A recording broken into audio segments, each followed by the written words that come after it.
This last week, we finished the book of John and we read John chapter 18 through 21.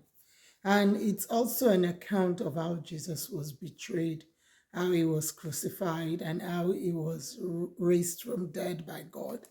And one interesting thing is that we read the same thing in the book of Luke, in the book of Matthew, in the book of Mark. And it's interesting that the account of each book is kind of different.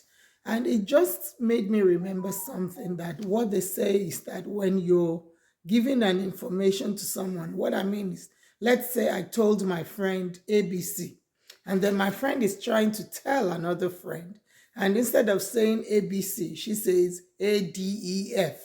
What do I mean? That when we hear information, we should listen properly, especially if it's coming from a third party. Because the way the person is going to relate it to you is the way they think they add what the other person was saying. And someone once said that that's why God gave us 2 ears and 1 mouth, so that we'll be able to listen properly and react slowly. And there's a scripture in the Bible that is kind of paraphrased like that. So I just want to encourage us, when you hear things, especially when there are things that is not had by you directly and somebody was relating it to you and you want to get angry, be slow to get angry.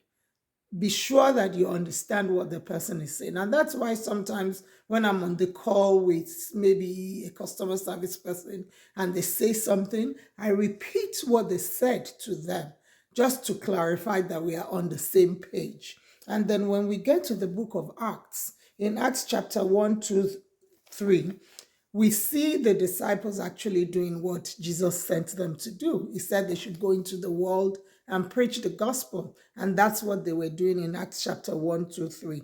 And then when we get to chapter 4, we see Peter and John. They were imprisoned. Why were they imprisoned? They were also imprisoned for preaching the gospel. And Jesus already told them that they would be persecuted for his sake. And we see that happening in Acts. And then when we get to chapter 5, we read the story of Ananias and Sapphira, who sold their land and came and lied to the disciples, and they died because of that. And in my mind, I was like, okay, why do they think if God has been using these people so much, it will not show them what he wants them to do?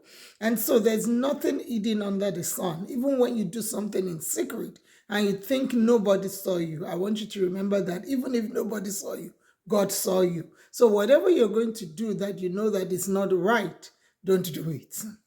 And then when we get to chapter 6 and 7, we see the short-lived life of Stephen. I call it his short-lived life because he got converted. He was part of the disciples in chapter 6. By the time you get to chapter 7, he was killed because he spoke the truth, because he preached the gospel. So though his life was short-lived, but it was impactful because he gave his message. And then from chapters 8, we see Saul that was threatening to deal with the church, to persecute them. Then when we get to chapter 9, God himself arrested Saul, and he was blind for a season, and it was Peter that was sent to him to go and talk to him. And then when we get to chapter 10, we also see the conversion of Cornelius. And in the book of Acts, we'll see a lot of conversion of people that had been hearing about God but didn't really know him. And then in chapter 11 and 12, Peter and his other disciples, now they call them apostles, they started preaching the gospel, and Peter was imprisoned as well. Why? Because he was preaching the gospel. And then in chapter 13, we see that Saul is now being called Paul. And we will read a lot more about Paul as we go on. And that is where he started preaching to the people. Going to chapter 14, he started preaching to the people. He started healing the people. And we will see as we read along the many works that Paul actually did. And if we remember, somewhere in the book of Acts, we read that the Lord had told Paul that he will still do great things for him, that he's going to do work for him. And we'll begin to see that as we go into the remaining part of the Bible. I pray you have a blessed week and continue on this journey. This is already week 41. We're almost there. Have a blessed week.